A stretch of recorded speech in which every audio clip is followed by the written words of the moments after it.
ਅੰਜਮ ਸੁਰੇਆ ਸਾਹਿਬ ਕਿਹਾ ਜੀ ਅੰਜਮ ਸੁਰੇਆ ਸਾਹਿਬ ਸਾਡੇ ਕੋਲ ਖਲੋਤੇ ਨੇ ਤੇ ਸਾਡਾ ਸਾਰਿਆਂ ਦਾ ਤੁਹਾਨੂੰ ਪਤਾ ਕਿ ਪਿਛੋਕੜ ਉਧਰ ਹੈ ਤੇ ਜਿਹੜੇ ਉਧਰ ਜੀ ਬੈਠੇ ਨੇ ਉਹਨਾਂ ਦਾ ਇੱਧਰ ਕਿਉਂਕਿ ਮਾਈਗ੍ਰੇਸ਼ਨ ਬਹੁਤ ਤਗੜੀ ਹੋਈ ਸੀ ਲੱਖਾਂ ਦੇ ਹਿਸਾਬ ਨਾਲ ਬੰਦੇ ਉਧਰੋਂ ਗਿਆ ਇੱਧਰੋਂ ਉਧਰ ਹੈ।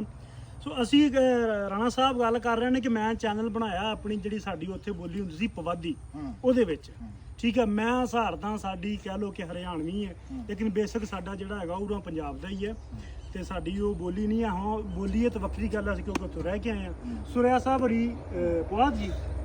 ਬਕਨੌਰ ਦੇ ਆ ਬਕਨੌਰ ਤੇ ਬੋਲੀ ਕਿਹੜੀ ਹੁੰਦੀ ਬੋਲੀ ਜੀ ਜਿਹੜੀ ਮੇਰੀ ਮਾਂ ਦੀ ਬੋਲੀ ਹੈ ਸਾਡੀ ਨਾ ਇਹ ਤਾਰਾ ਮਾਰਾ ਬੋਲੀ ਸਾਡੇ ਘਰ 'ਚ ਨਾ ਮੇਰੀ ਪੁਆਧ ਹੀ ਬਣਦੀ ਨਾ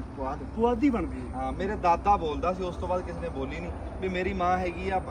ਧਰਮੇੜੀ ਪਿੰਡ ਉੱਥੇ ਹਜੇ ਵੀ ਇਦਾਂ ਹੀ ਬੋਲਦੇ ਆ ਉਹ ਕਹਿ ਲਓ ਵੀ ਹਰਿਆਣੇ ਤੇ ਦੂਏ ਦੇ ਪੰਜਾਬ ਦੇ ਬਾਰਡਰ ਦੇ ਪਿੰਡ ਆ ਧਰਮੇੜੀ ਪਿੰਡ ਰਿਆਸਤ ਉਹ ਵੀ ਪਟਿਆਲਾ ਹੀ ਸੀ ਪਰ ਉਹਦੇ 'ਚ ਇਹ ਬੋਲੀ ਹੈ ਨਹੀਂ ਸੀ ਸੰਘੇ ਜਾਟਾਂ ਆਪਾਂ ਇੰਜ ਕਰੀਏ ਆਪਾਂ ਇੱਕ ਚੈਨਲ ਬਣਾਈਏ ਜਿਹੜਾ ਸਾਡੀਆਂ ਮਾਂ ਦੀਆਂ ਬੋਲੀਆਂ ਚੋਂ ਮੈਂ ਗੱਲ ਕਰੂੰਗਾ ਇਹਨਾਂ ਦਾ ਪੁਆਧੀ ਮੇਰਾ ਹਰਿਆਣਵੀ ਤੁਹਾਡਾ ਜੀ ਸਾਡਾ ਤਾਂ ਇਸ ਜ਼ਿਲ੍ਹਾ ਜਲੰਧਰ ਦੇ ਆ ਜਲੰਧਰ ਦੇ ਪੰਜਾਬੀ ਆ ਜੀ ਹਰਿਆਣਵੀ ਪੁਆਧੀ ਤਾਂ ਇੱਕ ਹੀ ਆ ਨਹੀਂ ਫਰਕ ਹੈ ਹਰਿਆਣਵੀ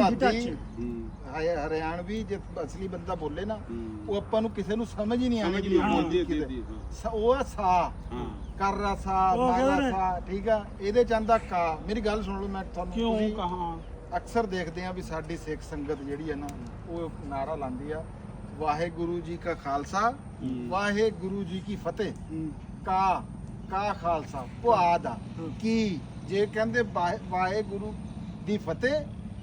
ਵਾਹਿਗੁਰੂ ਜੀ ਦਾ ਖਾਲਸਾ ਜੇ ਦਾ ਕਹਿੰਦੇ ਤੇ ਫੇਰ ਆਂਦੀ ਰਾਣਾ ਸਾਹਿਬ ਇੱਧਰ ਪੰਜਾਬ ਜੇ ਆ ਕੇ ਜੀ ਹਰਿਆਣਵੀ ਬੋਲੀ ਜਿਹੜੀ ਨਾ ਕੰਨਾਂ 'ਚ ਧੂੰ ਕਢਾਉਂਦੀ ਹੈ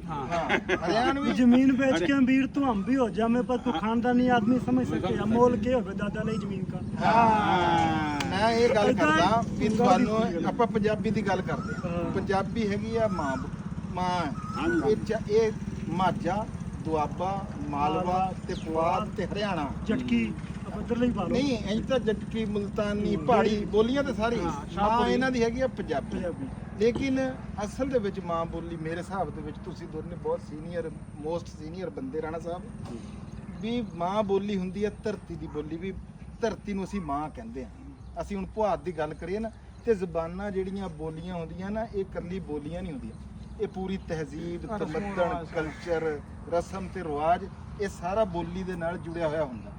ਤੁਸੀਂ ਹਸਾਰਦੇ ਆ ਪੰਜਾਬੀ 'ਚ ਗੱਲ ਕਰਦੇ ਆ ਬਕਨੌਰ ਦੇ ਆ ਪੰਜਾਬੀ ਅਸੀਂ ਵੀ ਪੰਜਾਬੀ 'ਚ ਚੈਨਲ ਬਣਾਇਆ ਲੇਕਿਨ ਸਾਨੂੰ ਮੈਸੇਜ ਆਏ ਬੰਦਿਆਂ ਨੇ ਕਿਹਾ ਤੁਹਾਡਾ ਵੀ ਕਿਹਾ ਜ਼ੇਬੀ ਦਾ ਵੀ ਕਿਹਾ ਐਵੇਂ ਗੱਲ ਕਰਾਂ ਠੀਕ ਆ ਸਾਰਿਆਂ ਦਾ ਕਿਹਾ ਉਹਨਾਂ ਨੇ ਬੰਦਿਆਂ ਕੋਲ ਨਾਮ ਲਿਸਟਾਂ ਮੌਜੂਦ ਆ ਤੁਸੀਂ ਵੀ ਦੱਸਦੇ ਆ ਵੀ ਅਸੀਂ ਬਕਨੌਰ ਦੇ ਇਹ ਵੀ ਦੱਸਦੇ ਆ ਅਸੀਂ ਹਸਾਰਦੇ ਉਹ ਕਹਿੰਦੇ ਵੀ ਤੁਸੀਂ ਆਪਣੀ ਮਾਂ ਬੋਲੀ ਕਿਉਂ ਨਹੀਂ ਬੋਲਦੇ ਜਿਹੜੀ ਅਸਲ ਤੁਹਾਡੀ ਮਾਂ ਬੋਲੀ ਆ ਉਹ ਵੀ ਬੋਲੋ ਇੱਕ ਵੀਡੀਓ ਦੋ ਵੀਡੀਓ ਬਣਾਓ ਇੱਕ ਵੀਡੀਓ ਜਾਂ ਮੈਂ ਕਹਿੰਦਾ ਸਪੈਸ਼ਲ ਇੱਕ ਚੈਨਲ ਬਣਾ ਲਈਏ ਆਪਾਂ ਅਸੀਂ ਤਾਂ ਬਣਾ ਲਿਆ ਬਣਾ ਲਿਆ ਪੁਆਧ ਦੇਸੀ ਬੋਲੀ ਦੇ ਨਾਲ ਸਾਡੇ ਮੇਰਾ ਵੀ ਚੈਨਲ ਬੈਨ ਹੈ ਸੁਰਿਆ ਸਾਹਿਬ ਦਾ ਵੀ ਬੈਨ ਸਭ ਤੋਂ ਦੂਜਾ ਨਹੀਂ ਬਣਿਆ ਇਹਨਾਂ ਬੋਲੀਆਂ 'ਚ ਬਣਾ ਲਿਆ ਬਣਾ ਕੇ ਚਲਾਤਾ ਜੀ। ਲਵ ਯੂ ਜੀ।